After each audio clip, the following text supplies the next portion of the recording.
A big question on everyone's mind is when will Beyond the Spider-Verse actually come out? Obviously, the last film, Across the Spider-Verse, came out a few years ago, and it was supposed to come out last year. Beyond the Spider-Verse, it was only supposed to be like, a year turnaround, less than a year. But then we heard some reports about how the cast actually hadn't started recording the lines yet, and it was kind of looking like, okay, it's not going to be, next March, maybe it'll be next October, November.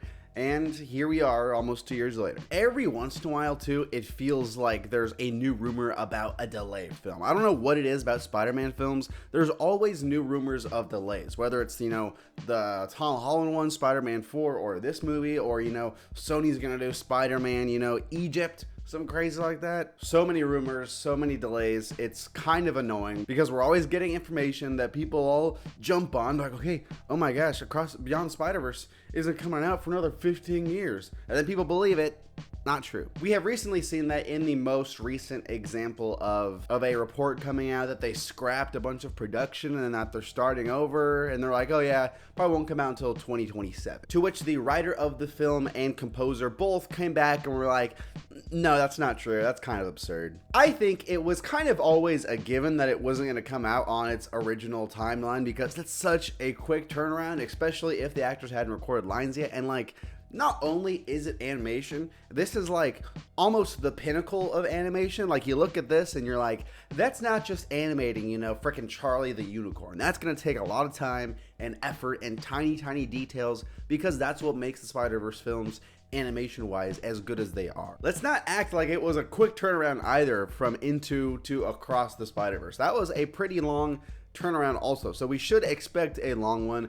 I don't know why they said that 7-8 month turnaround either. I feel like we all kind of always knew that wasn't going to happen. I feel like we are getting people complaining nowadays about oh, we shouldn't have these big long production gaps. It takes 17 years for Stranger Things to film a new season. This one a little different because it is animation and because it is the finale, the climax of the whole entire thing. Different from live action as well because even if, Oscar Isaac ages, it's not like he can't voice Spider-Man 2099 anymore. Same thing with everyone else. Shameik Moore, Haley Steinfeld, all of them, Jake Johnson. Realistically, though, it's not coming out this year. This year's, getting close to being GG's, boys. It's almost done. 2025, I think, is pretty optimistic. I still don't think so. I'm pretty sure the fact that they came out and were like, oh yeah, that 2027 rumor, that's not true. Maybe it's 2028. No, because they said that and they came out and were like, that's absurd. That's crazy. I'm thinking either late 2025, early 2026. I think realistically,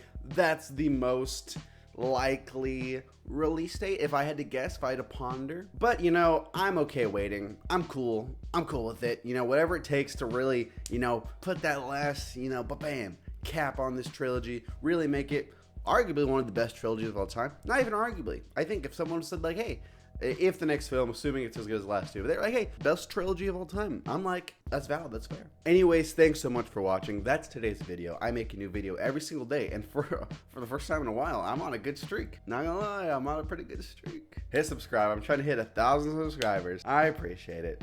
Spider-Man, good movie. What do you think it's gonna come out? That's a good question. That's it, people. I should ask you guys questions, right?